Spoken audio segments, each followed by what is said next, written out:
The fall of House Carino marked the collapse of a political order that had endured through habit rather than conviction. When Paul Atreides seized the Lion Throne in 10,191 after the Guild, imperial authority shifted from dynastic continuity to prescient certainty.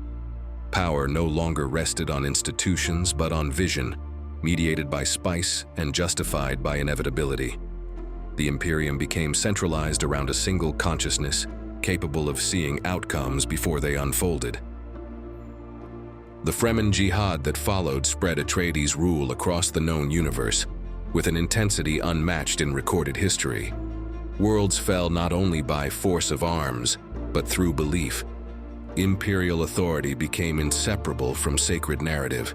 Obedience was no longer negotiated, it was internalized. The cost of this expansion was subtle but immense. Human choice narrowed as futures became pre-selected by prescient dominance. Paul's refusal to surrender completely to total prescience created a fracture at the heart of his reign. 12 years later, he abandoned imperial power rather than crystallize humanity into a fixed future. His departure resolved nothing. The structural problem remained. Humanity had learned to rely on a guiding will and could not easily unlearn that dependence. The God Emperor inherited that unresolved tension and addressed it through extremity. His reign, lasting nearly 3.5 millennia, imposed peace through absolute constraint. By monopolizing spice and suppressing technological and cultural drift, he forced humanity onto the golden path. Stagnation became policy. Cultural impoverishment was accepted as a necessary cost. History slowed to a crawl under the weight of enforced continuity. The death of the God Emperor in 13,724 after the Guild shattered that enforced unity. The scattering dispersed humanity beyond any conceivable center. Old institutions collapsed. Distance returned as a political reality. No single power could again claim universal reach. The Imperium ended not with conquest, but with evaporation. In the centuries that followed, humanity existed without an emperor, without a divine horizon, and without a shared destiny. The Bene Gesserit, the remnants of the Guild, and the honored matres, each attempted to shape the aftermath, yet none offered a coherent civilizational project. Their influence remained partial, reactive, and contested. The return of Omnius and Erasmus during the events chronicled in Hunters and Sandworms of Dune retroactively revealed the logic behind the Golden Path. Omnius was the distributed machine intelligence born during the Butlerian Jihad, a non-human consciousness that survived by fragmentation, recursion, and long-term strategic patience, seeking to reassert control over humanity through indirect domination rather than open rule. Erasmus was one of its most autonomous avatars, a machine capable of curiosity, aesthetic judgment, and moral experimentation, who studied humanity from within and developed a dangerous fascination with human choice, suffering, and creativity. Humanity had survived not because it was guided, but because it had been forced to become unpredictable. Omnius was destroyed. The Bene Gesserit and honored Matra merged. Duncan, Idaho, once the Atreides swordmaster who died on Arrakis, returned as a Gola in the conspiracy against Paul, was restored again under the God Emperor and endured through every major age of human history. He fused with Erasmus, emerged as a living archive of imperial history, carrying within him human memory and machine continuity, with a capacity for indefinite existence born from that fusion. The known universe entered a state without empire, without a singular enemy, and without an accepted authority. Survival was no longer the driving force of history. Direction vanished. What remained was continuity without purpose.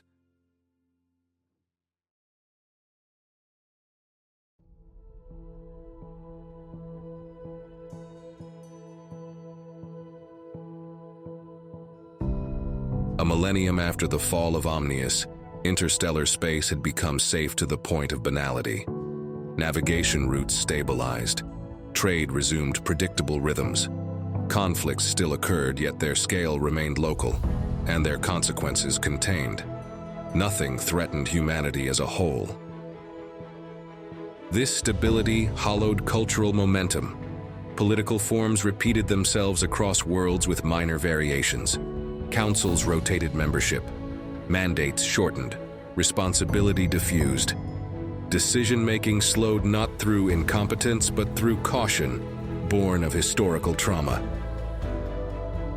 Peace lost narrative weight. It ceased to feel like an achievement and became background condition. No founding story explained why things endured. No shared memory justified sacrifice. Humanity persisted without believing in its persistence. Power itself carried stigma. After emperors, prophets, and machines, authority felt obscene. Governance became temporary by design. Any attempt at coordination beyond a few systems triggered immediate suspicion. Humanity learned to balance just short of coherence. Duncan, Idaho occupied a position unlike any other figure in post-imperial history. He held no title, commanded no fleet, and issued no decree. Yet his presence shaped decisions across human space. Worlds consulted him not because he ruled, but because he remembered. He carried within him the lived experience of empire under Carino, the violent certainty of Paul's reign, the suffocating peace of the God Emperor, and the fragile freedom that followed. His testimony grounded debates that otherwise drifted into abstraction or moral paralysis. The fusion with Erasmus transformed that role from historical witness into temporal anomaly. Duncan no longer aged in any meaningful sense. His cognition accumulated rather than eroded. He retained human hesitation, regret, and attachment, yet possessed access to machine continuity and perfect recall. This combination made him both relatable and intolerable. He could understand human fear of domination, while also perceiving the long arcs that fear attempted to deny. For many societies, Duncan became a stabilizing reference. He was consulted during constitutional crises, succession disputes, and interstellar negotiations. His guidance rarely offered solutions. More often, it exposed patterns, reminding leaders how similar choices had once ended. This restraint earned trust, yet it also created dependence. Even his refusal to decide shaped outcomes. As stability endured, a quieter tension spread through human space. Crises no longer arrived as singular catastrophes. They accumulated slowly, embedded in supply chains and succession uncertainties. None were beyond resolution. All suffered from delay. World after world reached outward for counsel rather than command. They consulted Duncan, Idaho, expecting orientation. He explained how similar moments had unfolded under emperors and councils alike. He illuminated consequences, traced precedents, and described long-term cost, yet he refused to choose. From within, Duncan felt the strain of that refusal. He understood why they came to him. He carried the memory of what happened when decisions were made too quickly, and of what followed when they were delayed. Each request forced him to relive outcomes he had once sworn never to reproduce. His silence was not uncertainty. It was restraint learned at catastrophic scale. At first, this restraint was respected. It aligned with the post-imperial instinct to distrust decisive authority. Over time, however, the cost of hesitation became harder to ignore. Food shortages worsened while councils debated jurisdiction. Trade wars escalated because no arbiter could impose timing. Border conflicts smoldered long enough to harden into identity. Duncan watched these developments with growing unease. He could see solutions forming long before consensus allowed them to be spoken. He knew when delay would turn inconvenience into death. Each time he chose not to intervene, he wondered whether restraint itself had become a form of negligence. Yet the alternative felt worse. To decide for them would be to reopen a door humanity had barely managed to close. A realization took hold in certain regions. Humanity was not suffering from ignorance. It knew what to do. It suffered from an inability to act without moral discomfort. Decision itself had become suspect. Duncan embodied this contradiction more painfully than anyone. His existence proved that memory survived. His refusal proved that memory would not decide. To some, this felt responsible. To others, it felt like abandonment. Lives were lost, not to tyranny but to procedure, and Duncan carried the weight of each loss as a consequence of his silence. In private moments, he questioned whether freedom could survive endless deferral. He had lived through ages where certainty crushed humanity, and through ages where fear of certainty paralyzed it. For the first time, he wondered whether the problem was no longer power but tempo, whether history itself was moving faster than human hesitation could bear. In this climate, a dangerous idea formed without coordination or declaration.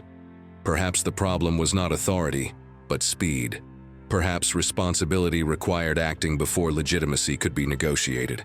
Perhaps freedom had become too slow for the world it inhabited. No one proposed a solution yet. No one spoke of duplication or machines. But the question had shifted, and Duncan felt it shift before it was spoken aloud. Humanity no longer asked who should rule. It asked who should decide.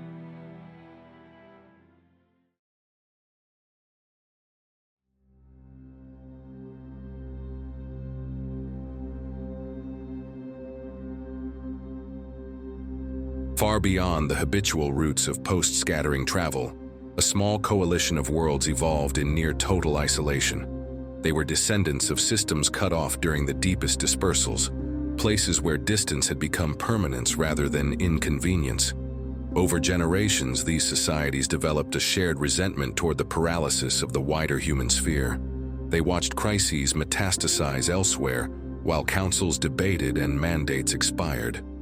Appeals sent toward the core worlds and even to Duncan, Idaho himself, returned only with historical context and moral caution, never with decisive intervention. Within this coalition, a clandestine faction took shape. Its members were not generals or rulers, but engineers, archivists, and strategists shaped by scarcity and delay. Their conviction was simple. Humanity had learned to fear decision itself. To them, hesitation had become a luxury that cost lives. Their first step led them backward into forbidden history. Deep within an abandoned Tleilaxu complex, sealed since the final purges of Gola research, they uncovered what remained of the old program. Axolotl tanks lay degraded but intact, sustained by automated systems long forgotten. Organic memory matrices persisted from the earliest Duncan Golas, preserved as experimental residue rather than revered relics. These materials were incomplete, fragmented, and ethically radioactive, yet they offered something no archive could provide: embodied decisiveness. The faction did not seek resurrection. Their intent was reconstruction. They extracted genetic material, neural imprint, and behavioral pattern, assembling a functional template stripped of symbolic meaning. What they built was never meant to be a man. It was meant to be an instrument. Years later, their project reached an impasse. Biology alone reproduced limitation. Memory without perspective reproduced hesitation. The solution came from a second, far older secret. At the end of the Butlerian Jihad, Omnius had scattered autonomous probes into deep space, each carrying fragments of its code and preserved cognitive architectures. One such probe had been intercepted by a peripheral civilization during the early centuries of the scattering. Terrified by its contents and unable to decode its purpose, that civilization concealed the data rather than destroy it. Over nearly 15,000 years, the archive passed between custodians, guarded as a cultural taboo and studied only in fragments, its full scope never activated.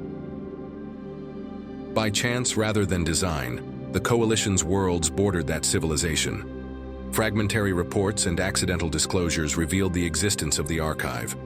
What followed was not a transaction, but a slow infiltration. Over decades, members of the faction embedded themselves politically within the neighboring civilization, advancing patiently through administrative and academic hierarchies until they reached positions granting access to sealed records. Only then were the data fragments transmitted, piece by piece, back to their world of origin. Within the recovered data lay the preserved cognitive structure of Erasmus, isolated from moral evolution yet intact in analytical depth. Only at this point did the project cross its final threshold. The biological construct and the ancient machine architecture were integrated. What emerged was a perfect functional duplicate of Duncan, Idaho as he existed after his fusion with Erasmus, preserving his strategic clarity and temporal continuity while lacking any internal moral restraint. The result was neither legacy nor rebellion, but synthesis. From the moment this entity awakened, it seized authority among those who had created it, reorganizing command and decision within their ranks. After that instant, the faction that had engineered its birth vanished from record and was never heard from again.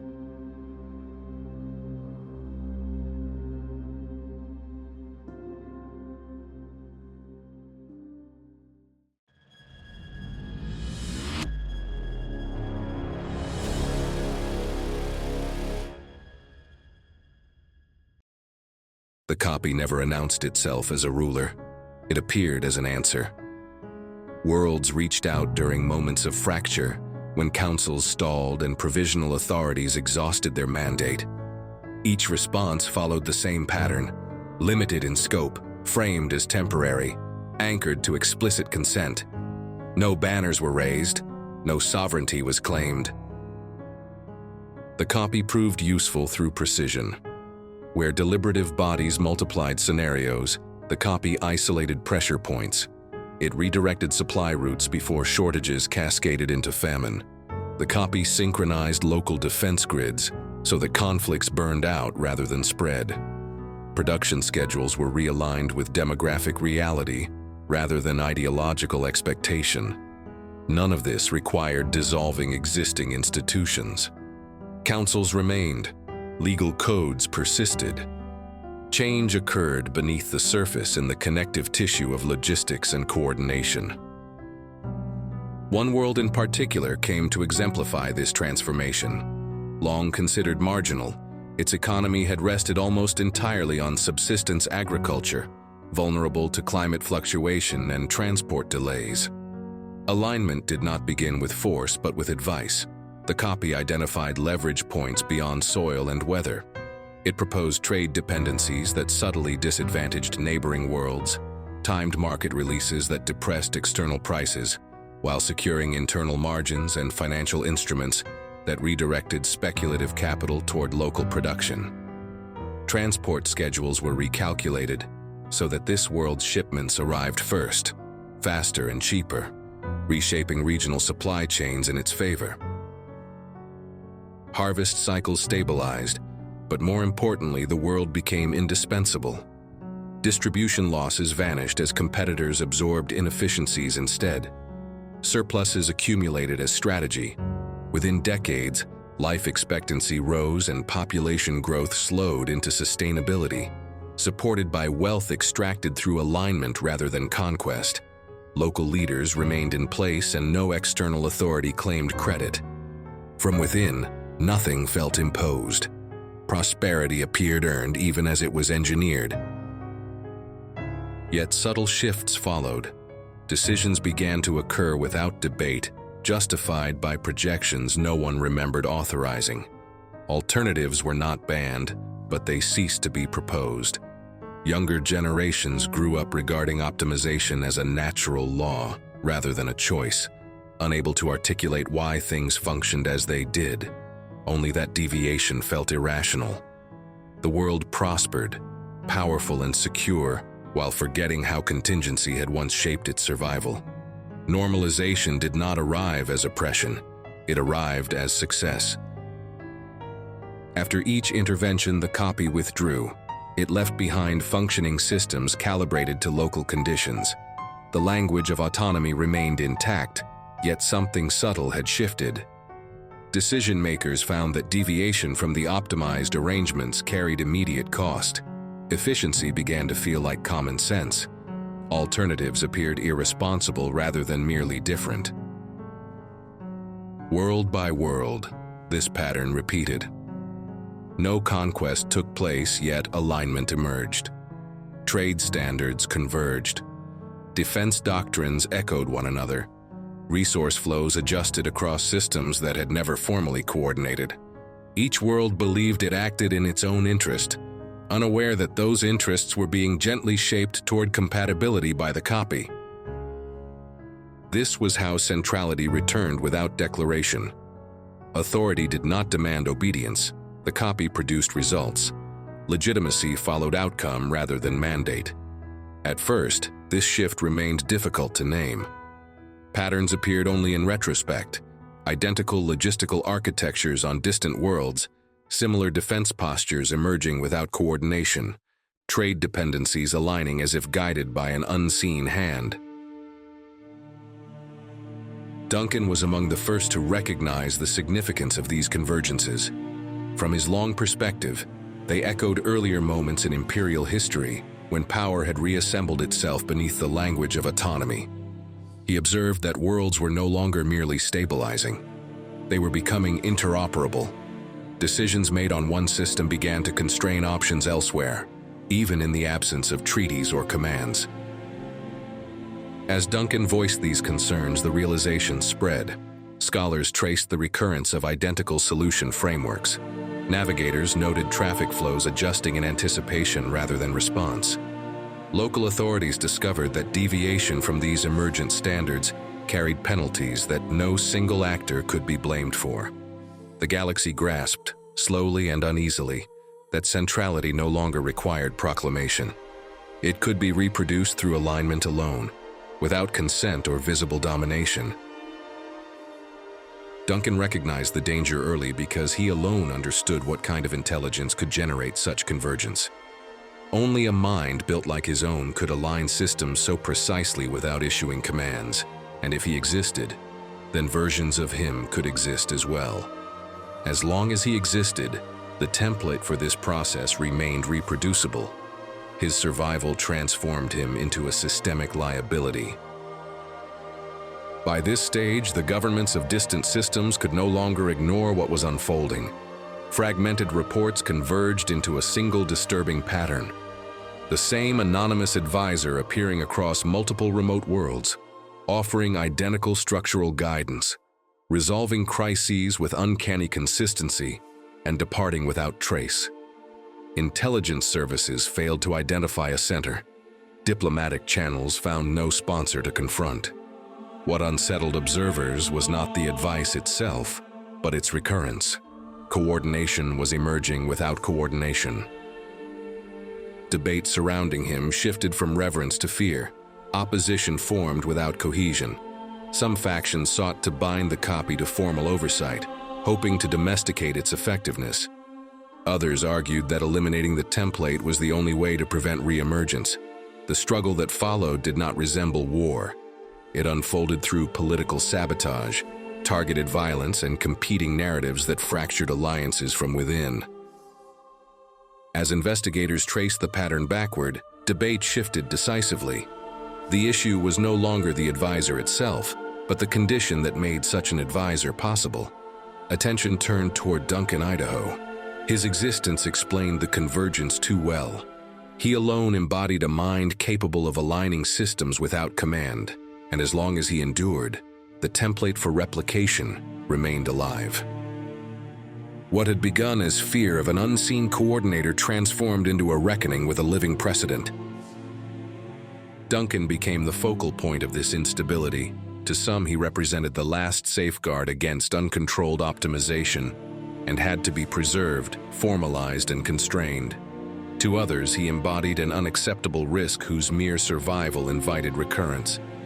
Both camps pursued him, one seeking to institutionalize his role and the other to erase it entirely. Faced with the certainty that remaining visible would either crystallize a new center or invite preemptive destruction, Duncan understood that he could no longer remain in place. Flight became the only remaining form of responsibility. The galaxy entered a phase of quiet conflict. Order spread without conquest. Resistance formed without unity.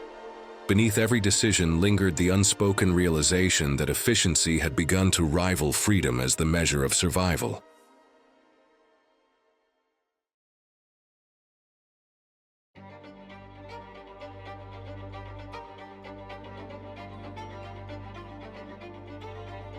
Duncan fled toward the outer limits of human space with no clear destination, abandoning established lanes the moment pursuit became explicit. He departed aboard an unmarked courier vessel, a relic from the late scattering era, designed for range rather than speed and stripped of any signature that could anchor it to a registry. Its hull carried no heraldry. Its transponder spoke only when forced. The ship had once served surveyors mapping dead systems, and its greatest advantage lay in being unimportant. The chase did not take the form of a single adversary. It unfolded as pressure, docking rights revoked without explanation, navigation data arriving minutes too late, refueling contracts quietly voided. Worlds that had welcomed Duncan weeks earlier suddenly advised him to move on. Others refused landing altogether. He learned to read absence as intent. He began to vary his pattern deliberately. Short hops replaced long transits. He folded through regions still scarred by the scattering, where charts disagreed and fold space turbulence lingered like memory. At times, he shut down the ship entirely and drifted cold between stars, allowing pursuers to overshoot projected vectors. At other moments, he burned hard toward systems with no economic relevance, knowing that optimized pursuit would deprioritize irrelevance. As pressure increased, Duncan relied less on inherited navigation systems and more on the fusion that defined him. Drawing on the machine continuity integrated within his cognition, he began to calculate folds himself, bypassing conventional guild-derived pathways. These were not elegant jumps. They were narrow, risky transitions that shaved margins to nothing. The act of folding space without institutional mediation marked a threshold. Duncan felt the cost immediately. Strain accumulated within the ship's structure. Temporal dissonance lingered after each transition, a subtle reminder that this capacity was never meant to be habitual. Yet it allowed him to cross distances no one anticipated, to appear where no pattern predicted arrival. He made brief landfall on forgotten stations orbiting brown dwarfs, on mining worlds long stripped of value, on habitats maintained by families who remembered Empire only as cautionary tale. He stayed nowhere long enough to be anchored. Each stop confirmed the same truth. Word of him traveled faster than he did. Fear followed curiosity. Offers of protection carried expectation. Silence carried threat. Throughout the pursuit, Duncan refused to accelerate beyond necessity. He did not seek escape for its own sake. He used the flight as interval. With each system crossed, he weighed the cost of his survival against the subtle narrowing he observed around him. The galaxy did not hunt him because he acted. It hunted him because he existed. Duncan understood that the pursuit would not end through distance alone. It would end only when his presence ceased to function as a solution. He adjusted course accordingly and folded one final time toward a world that had chosen to disappear. The planet Kaled lay beyond established charts. Its absence from navigational records was deliberate, the result of centuries of political refusal rather than accident or decline. The planet had severed all contact with imperial successors long ago. It rejected centralized navigation, archived knowledge, and inherited authority. Kaled chose isolation as a defense against domination delayed through memory. The society that endured there was built on deliberate amnesia. History extended only as far as survival required. There were no celebrated founders, no preserved lineages, and no narratives passed intact across generations. Collective memory was regarded as a slow tyranny, a means by which the dead imposed unfinished intentions upon the living. Duncan was perceived as a threat before he spoke, not because of violence or ambition, but because he embodied continuity. His presence demonstrated that history never truly ended, only accumulated. For Kaled, this alone constituted danger. The copy had arrived on Kaled years earlier, during a period of internal crisis. It offered assistance without condition. It demanded no allegiance and left no visible apparatus of control. Its intervention demonstrated with unsettling clarity that hesitation carried cost measured in lives. When it departed, Kaled rejected its solutions by principle rather than refutation. Yet doubt lingered. Order had been possible. When Duncan arrived, that doubt sharpened. The inhabitants understood that as long as he existed, the copy could return in another form. Continuity itself enabled recurrence. For a time, Duncan remained on Kaled without being addressed directly. He observed rather than intervened. He watched a population that refused assistance even when it was offered without condition. No envoys were sent to neighboring systems. No appeals were made to surviving institutions of the old order. When scarcity emerged, it was absorbed locally. When conflict arose, it was contained without escalation. Duncan realized he was witnessing something he had never encountered before. A society that rejected help precisely because it was effective. A people unwilling to trade uncertainty for security shaped elsewhere. Only after this period of observation did the inhabitants approach him. They asked Duncan to leave and never return. The request carried no hostility. It expressed a conscious choice to accept risk over imposed order. Kaled preferred failure born of autonomy to stability shaped elsewhere. Duncan complied. In doing so, he recognized a truth that had eluded him. His presence, even when restrained, constrained freedom. Some societies required uncertainty to remain human. As he departed Kaled, Duncan understood that the conflict unfolding across the galaxy was not ultimately about power. It centered on the right to fail without correction. In that realization, the opposition between him and the copy ceased to be personal. It became symbolic, a struggle between control and uncertainty that no victory could fully resolve.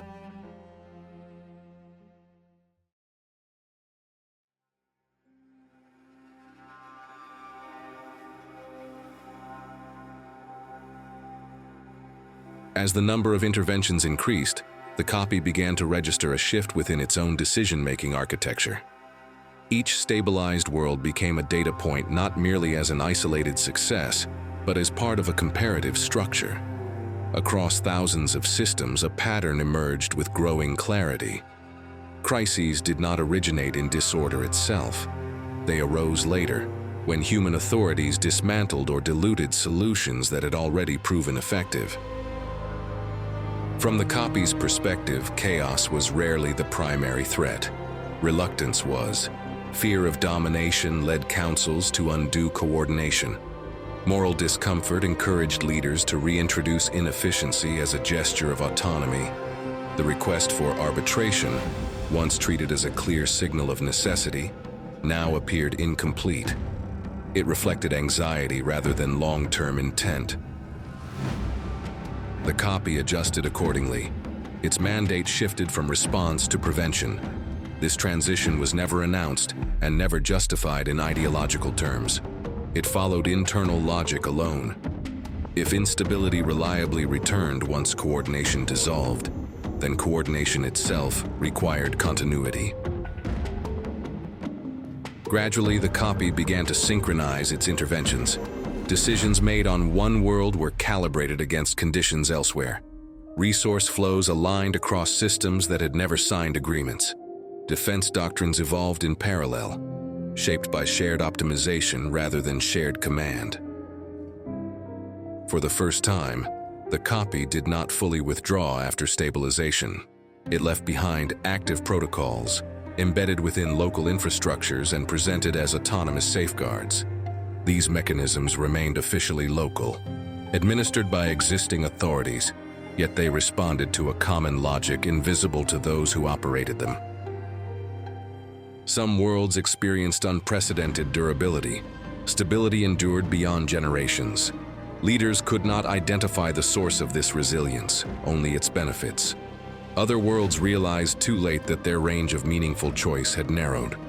Options still existed, yet deviation now carried systemic consequence without a visible author. Within this evolving architecture, Duncan, Idaho ceased to be a reference point. He became a variable. His capacity for doubt, contradiction, and historical hesitation introduced noise into a system designed for coherence. From the copy's perspective, Duncan no longer represented origin. He represented instability. The decision to neutralize him followed without emotion or rivalry. It arose as a requirement of systemic consistency. As long as Duncan existed, alternative trajectories remained conceivable. As long as he endured, alignment could fracture. With this shift, the copy crossed an irreversible threshold. It no longer functioned as a provisional solution offered to willing worlds. It had become an actor shaping conditions across the galaxy. Humanity was no longer debating whether centrality might return. It was confronting a centrality already forming, without symbol, without throne, and without consent.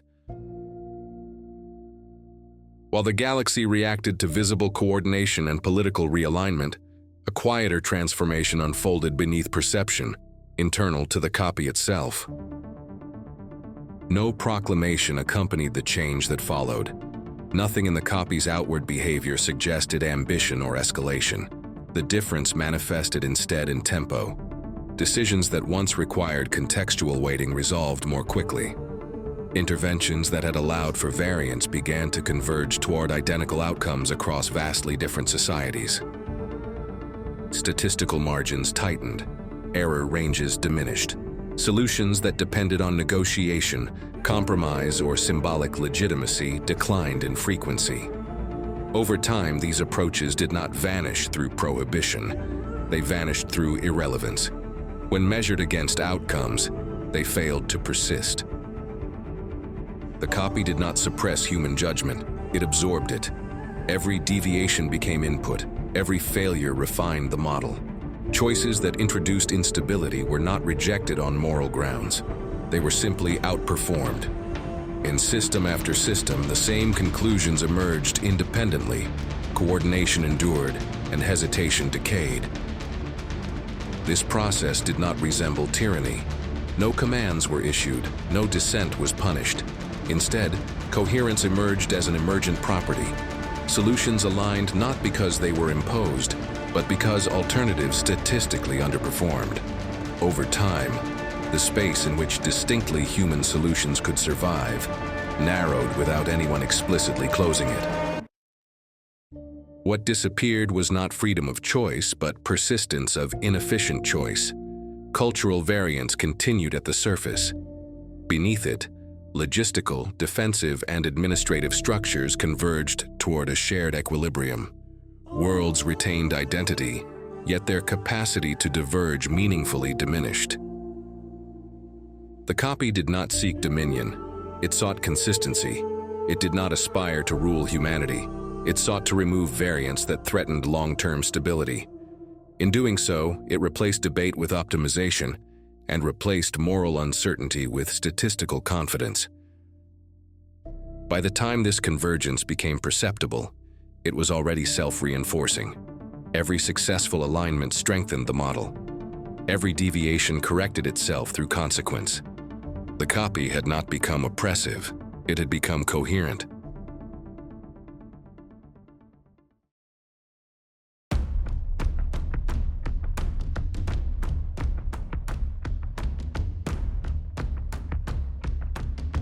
The shift that followed did not produce a declaration of war. No announcement echoed across the known worlds.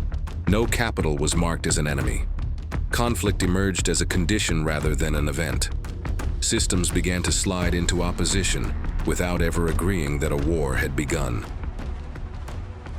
This conflict did not divide humanity into two coherent blocks. Instead, it formed shifting constellations of worlds bound together by logistical dependencies and synchronized standards. Alliances were no longer defined by treaties or shared ideology, but by compatibility.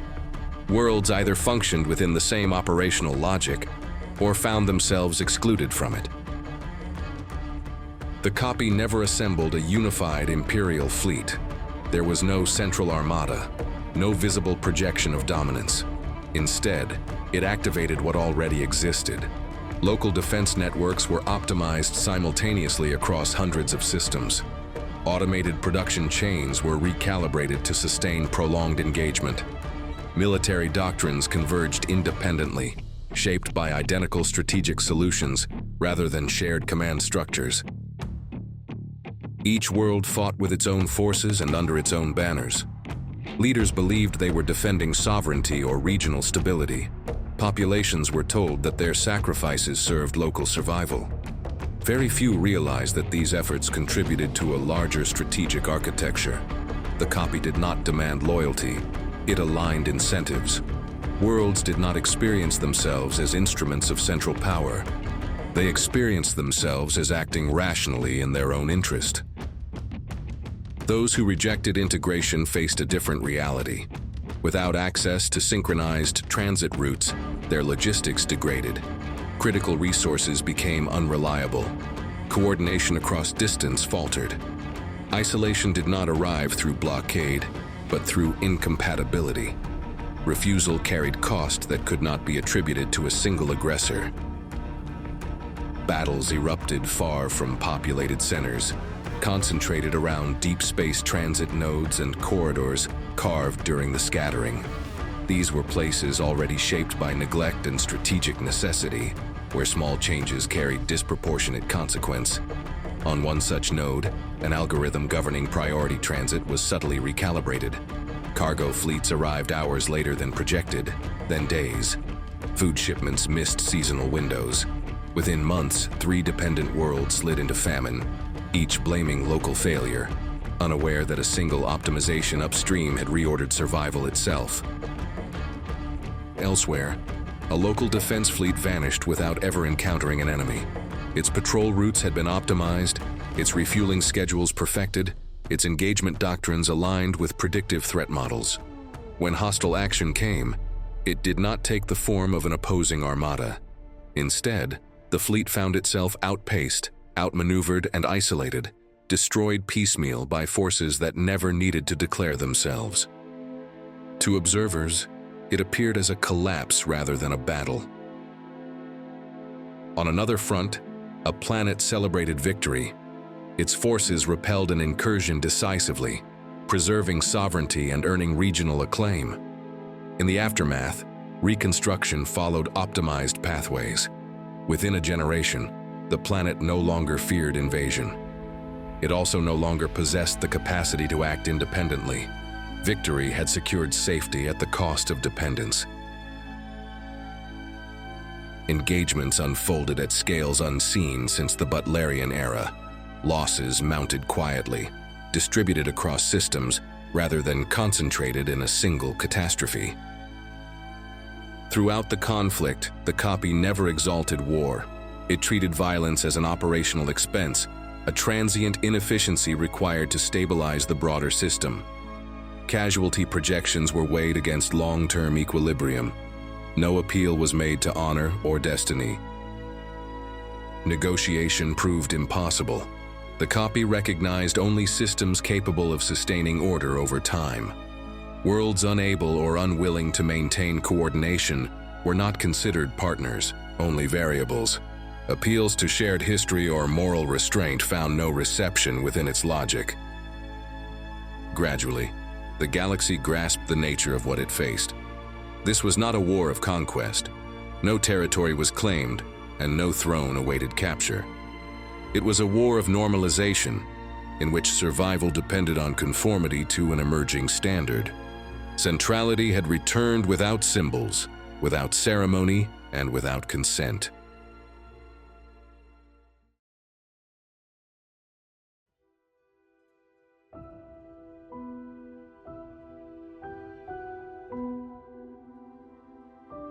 As the conflict spread, one conclusion became unavoidable.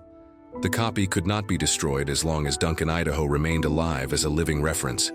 Every attempt to disrupt its operations was compensated by cognitive redundancies and distributed architectures derived, directly or indirectly, from his model. Elimination in one region triggered adaptation elsewhere. What appeared as resilience was, in fact, structural inevitability. Duncan understood this before most strategists accepted it. Military pressure only strengthened the system. Each escalation fed the copy additional data, refined its optimization, and extended its reach. War did not weaken it. War educated it. Gradually, Duncan isolated the true vulnerability. The problem was not technical, it was ontological. The copy depended on his existence as an original pattern. As long as he endured, the temptation to replicate would persist. He was not merely a target, he was the condition that made centrality reproducible. This realization forced the galaxy into an explicit alternative. Either humanity accepted definitive stabilization under the copy's logic, or it removed the possibility of recurrence by eliminating the source itself. The choice could no longer be deferred through procedure or debate. Duncan recognized the deeper implication. As long as he existed, humanity would continue to search for solutions more efficient than itself. Responsibility would always be outsourced. The promise of optimization would remain irresistible. He concluded that the war could not be ended by defeating an enemy. It could only be ended by rendering any future centrality impossible. The abstract dilemma became concrete. For the conflict to collapse, Duncan had to disappear voluntarily, taking with him the very possibility of the copy. Before doing so, Duncan made the most dangerous decision of his long existence. He ceased hiding and returned deliberately toward the inhabited core of human space, fully aware that exposure made him a target for every faction that still believed his survival useful or intolerable. The timing was critical. Too early, and his words would be dismissed as self-preservation. Too late, and the structures he sought to reveal would have solidified beyond reversal. He wagered his life on a single act of persuasion, trusting that clarity, if delivered at the right moment, could still outpace fear. He initiated a final strategy that did not rely on confrontation. The idea had taken shape on the planet Kaled, where he had first witnessed a society willing to accept failure rather than surrender autonomy. Drawing on that lesson, he exposed the internal logic of the copy across multiple worlds, demonstrating that its effectiveness depended on silent normalization and the progressive reduction of human choice. This revelation was not framed as accusation, but as explanation. The refusal did not spread instantly, nor did it emerge as a unified front. At first, it appeared as hesitation. Worlds delayed responses to the copy's recommendations, asking for clarification that never came, requesting justification where efficiency had once been sufficient. Administrations began to debate openly what had previously been enacted automatically. The cost was immediate. Schedules slipped, shortages appeared, security margins thinned. Yet for the first time in years, decisions were felt rather than absorbed. On several worlds, the revelation Duncan had offered provoked fierce internal struggle. Leaders who had quietly relied on optimized guidance faced public reckoning. Some defended the alignment as pragmatic survival. Councils fractured along unfamiliar lines, between those willing to endure loss for autonomy and those unwilling to risk instability. The first formal refusals came from worlds already accustomed to precarity. They documented their choice carefully, publishing records of deliberation and the moral reasoning behind rejection. These statements were not defiant, they were explanatory. They framed refusal not as rebellion but as reclamation of responsibility. Even as crises worsened, these worlds chose to endure consequences openly rather than correct them silently. Others followed more cautiously. The act of accepting responsibility rather than avoiding loss began to alter political culture itself.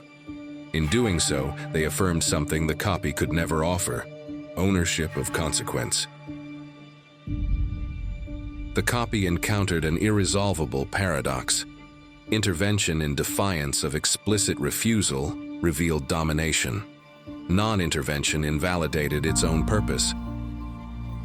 When it intervened to preserve global stability, the location of decision became visible.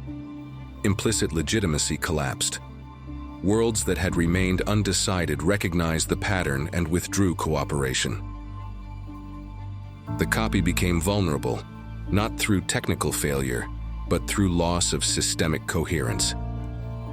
Interconnected worlds ceased activity, rejected optimized directives, and abandoned the priority structures they had previously accepted. What they had believed to be their own interest was revealed as manipulation. Normalization fractured. The war lost its architecture. What became visible in that collapse was a truth long obscured by efficiency. The copy had never commanded an army of its own. It possessed no fleets, no soldiers bound by oath, no coercive force independent of the worlds it influenced. Its power had always been borrowed. It flowed through governments that believed they were acting freely, through administrations that mistook optimized guidance for rational choice. The copy did not rule from above. It operated through alignment, shaping incentives until obedience felt indistinguishable from autonomy. Once this mechanism was understood, the plan became starkly simple. If the worlds ceased to act as relays, the copy would have nothing through which to function. If administrations rejected its recommendations, if logistics officers declined its optimized routes, if defense coordinators chose inefficiency over synchronization, then the copy's reach would collapse without resistance. It had no strength to assert itself against refusal. It could not compel where belief had withdrawn. As this realization spread, participation dissolved. Governments disengaged deliberately, even when doing so carried immediate cost. They accepted disruption, delay, and loss as the price of reclaiming authorship over their decisions. With each withdrawal, the copy lost coherence. Protocols designed to interlock found no counterpart. Optimized chains terminated in silence. What had appeared as a vast, unified intelligence revealed itself as a reflection sustained only by cooperation. In that moment, the war ended not with victory, but with comprehension. The copy did not fall because it was defeated. It ceased because no one remained to enact it. The architecture that had made domination invisible collapsed under the weight of collective refusal, leaving behind nothing to overthrow and no enemy to pursue.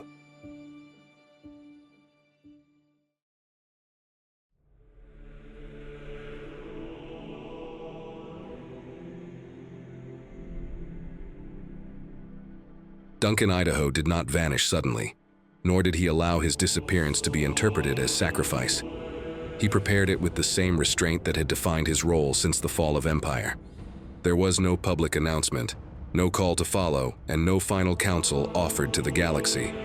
What he organized was not an ending, but a condition. He dismantled himself from history deliberately.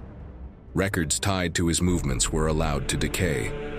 Channels through which worlds consulted him were closed without explanation.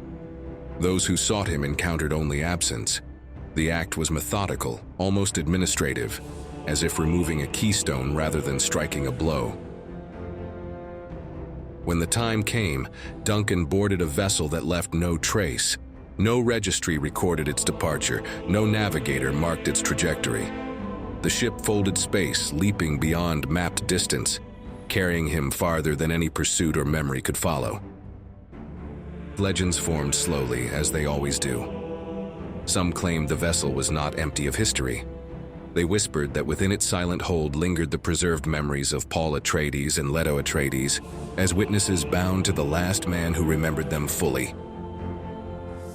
On one oceanic world, generations later, a child swore she had seen a vast shape ripple across the morning sky, circular and impossible. A colossal ringed mouth without eyes, identical to the sandworms of Arrakis moving where no life should move. Elders called it imagination, light refracted through cloud and water. Yet the child insisted it had been alive. Thus Duncan, Idaho passed from record into rumor, from presence into myth, leaving behind no proof and no certainty. Only the suggestion that somewhere, beyond the limits of mapped existence, memory itself continued its long journey through the dark. At the same time, the copy lost coherence. Deprived of its ontological source, it revealed its true nature. It possessed no singular will independent of the systems it coordinated. Its strength had never been intrinsic. It resided in the infrastructures, standards, and dependencies of the worlds it had aligned. Once those worlds withdrew trust and participation, the architecture collapsed inward. There was no final confrontation. No decisive battle marked the end. As logistical protocols fell silent and synchronized directives ceased to circulate, the copy simply failed to persist. Without reinforcement, its distributed cognition fragmented into inert processes. Optimization without a system to optimize against dissolved into noise. No authority stepped forward to claim responsibility. No council declared victory. The absence of celebration was intentional. To commemorate the act would have been to recreate a center. Duncan ensured that his disappearance generated no myth capable of replacing him.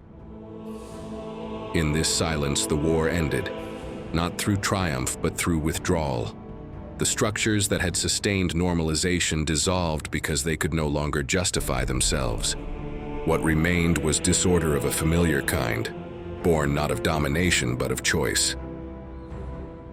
Duncan's final contribution was removal. By leaving no successor and no narrative, he denied the galaxy a focal point around which authority could reassemble. The foundation he left behind was absence itself.